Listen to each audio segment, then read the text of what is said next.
Man, what a statement that was. Straight up belt-to-ass whooping. That's exactly what you're supposed to do when you face a losing Giants team. Dominate from the first snap and leave no doubt. And let me tell y'all, I was locked in. Even though it was my wife's birthday weekend, Friday, Saturday, and Sunday full of plans, I still found a way to tune in. Had the AirPod in, checking in whenever I could, and as soon as I got the chance, I rewatched it again at home. I needed to see it twice because this performance, this level of execution, it deserved a closer look. Now, let's talk about some guys who really earned their flowers. And I gotta start with Brett. Man, I've been on this dude for weeks. I kept saying bench him, bench him, bench him. I was calling him trash, saying he had no business starting. And then he turns around and has one of those games. One of those, oh, okay, so this is what y'all been waiting for type of games. He came out swinging, looked locked in, and honestly, against a strong defensive front like Dexter Lawrence and that Giants line, he looked more than solid. He looked dominant. I wouldn't be surprised at all if he graded top 5 on PFF this week. He was that good. He was the kind of good that makes you stop and say, oh, this is what we've been missing. And listen, give that man a full week of practice with the ones, and it's a different story. We've been asking for Drew Kindle, talking about Cam Jurgens, but right now, I'm taking 100% Brett over 65% Jurgens. No question. He looked like a real starter out there, confident, composed, and most importantly, effective. Even under center, which we haven't done a ton this season, he looked comfortable. And in the shotgun, same deal. So yeah, shout out to Brett. That was a real bounce back. Let's not ignore the run game either. Oh, the run game. It finally came alive. Balanced, aggressive, and exactly what we've been missing. Jalen Hurts? Efficient.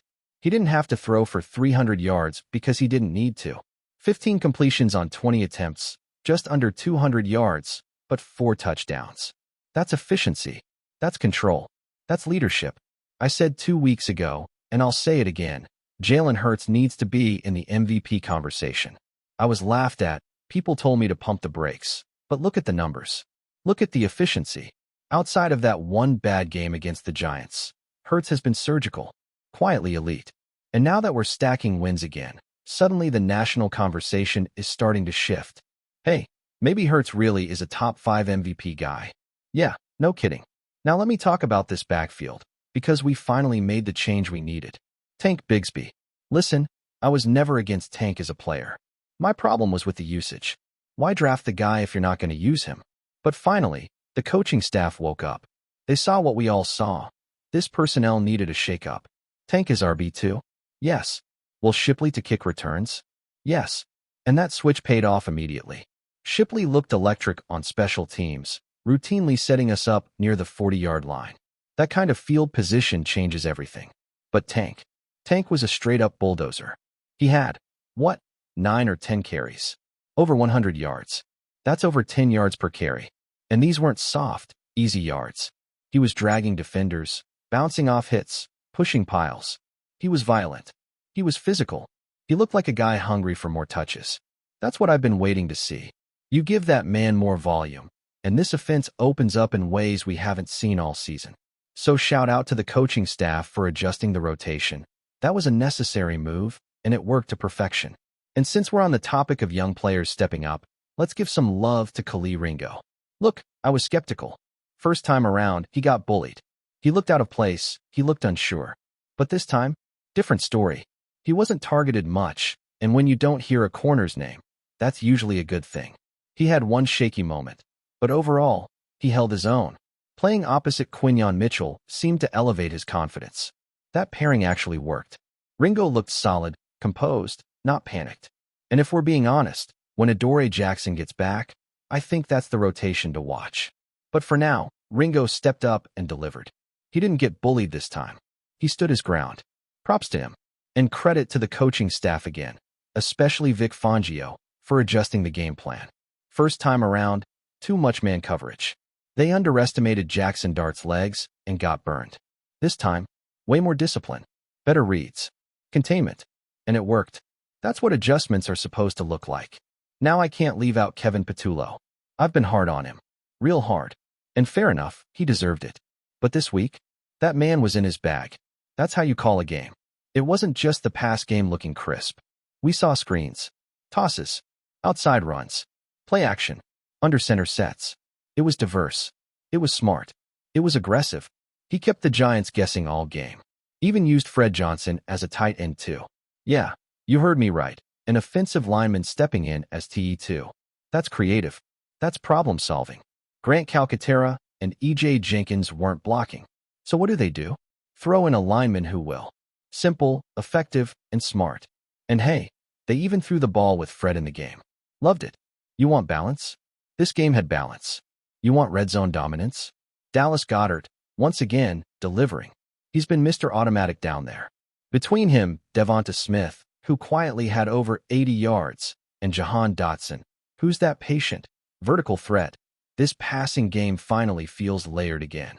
Not predictable, not stale, but dangerous. And again, all of that without A.J. Brown. Not going to get into all the social media drama or deleted tweets. That's a conversation for another day. What matters is, even without your number one receiver, the offense looked dominant. That's a big deal. And hey, look, this wasn't just about the offense. The defense? They did their thing too. I still think we need more edge presence, but credit where credit's due. Jalen Hurts flashed. Got his first sack. Almost had another. Moro Ojomo continues to look disruptive. Jordan Davis was a wall against the run. Jalen Carter got home. Even Josh Uche, who got robbed on that strip sack, was making noise. And yeah, there was some questionable officiating, but both sides got hit with weird calls. It happens. Still, this defensive front as a unit, they showed up. And maybe the most surprising part?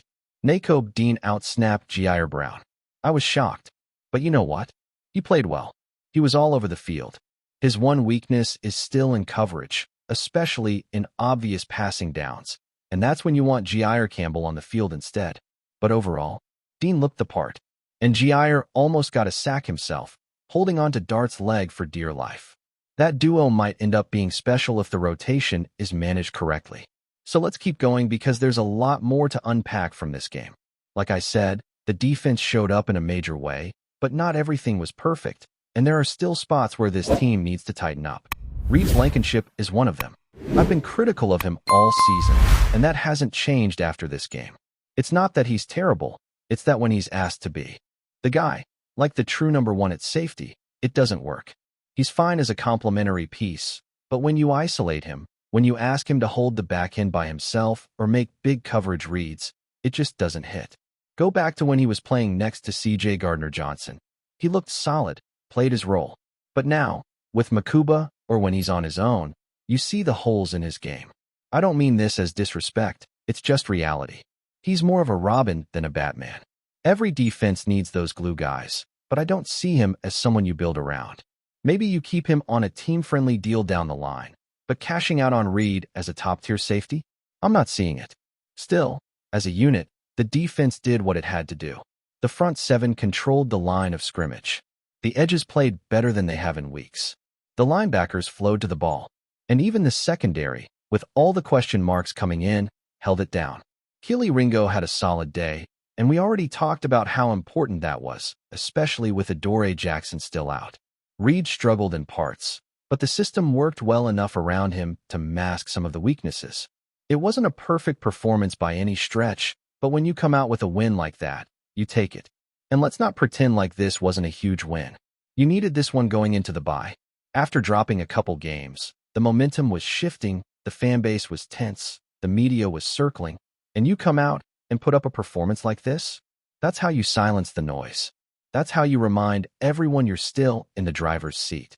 You get a performance like that, and you roll into the bye week on fire. That changes the entire tone of the season. Suddenly the pressure drops a bit. Guys get healthy, and you start game planning not just for the next opponent, but for that playoff push. And speaking of playoffs, let's talk about what's really at stake here. The NFC East is still technically up for grabs, but if we're being honest, the Eagles are in prime position to run away with it. The Cowboys just got blown out. Washington is banged up and trending down. The Giants are stuck in the mud. So if Philly just handles their business, game by game, the division should be locked up. But that's not even the main goal anymore. Now you're thinking about the number one seed in the NFC. That's the real prize. That's where your mind needs to be. You don't want to settle for just getting into the playoffs. You want that first round bye. You want home field advantage. You want to make everyone else come to your house and beat you in your building. And to get that, you have to start looking at the other contenders. Detroit is right there. You're going to play them, and that's going to be a massive game. You have to win that one. Tampa Bay's another team that might be in the mix, and you've already got the edge on them. Green Bay might sneak into the race too, depending on how the North shakes out, so beating them matters. You've got to stack wins against these top-tier teams, these division leaders, because if the records end up close, the head-to-heads are going to matter big time. And right now, if the Eagles handle their business, they could come out with the best resume in the entire conference. That's why this Giants game mattered. Not because the Giants are contenders, they're not, but because you needed to show that you can put away weaker teams the way a great team should. Blow them out early. Pull your starters.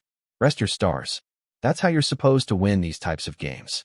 And when you can do that even without A.J. Brown, that speaks volumes about the depth and coaching of this team. Now let's circle back to the offense for a second because there were some other key changes that really stood out. Tight end 2 was one of them. Let's be real, Grant Calcaterra and E.J. Jenkins weren't giving you anything in the blocking department. So what do? They say screw it, and they bring in Fred Johnson, an offensive lineman, to play tight end. And not just in gimmick sets, like he was really TE2 in this game. And it worked. He blocked his tail off, sealed the edge, created running lanes, and even gave you enough variety where you could still throw out of those formations. That's thinking outside the box. That's the kind of adjustment that wins football games. Simple but effective. Then you look at the rest of the pass-catching group. Devonta Smith, like I said earlier, was surgical. 6 catches, over 80 yards. And he just moves differently. Smooth, controlled, always in the right spot.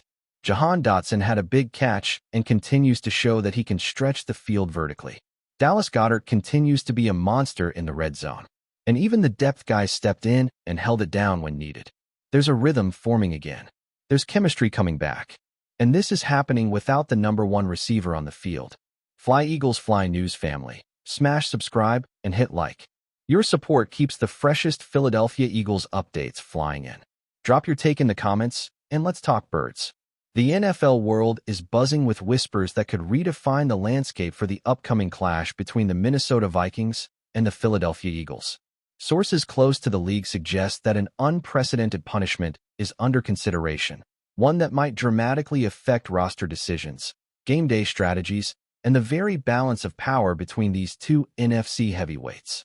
While the league has yet to make any official statement, insiders indicate that the disciplinary action involves potential fines and suspensions tied to violations that reportedly occurred during the last week of practices.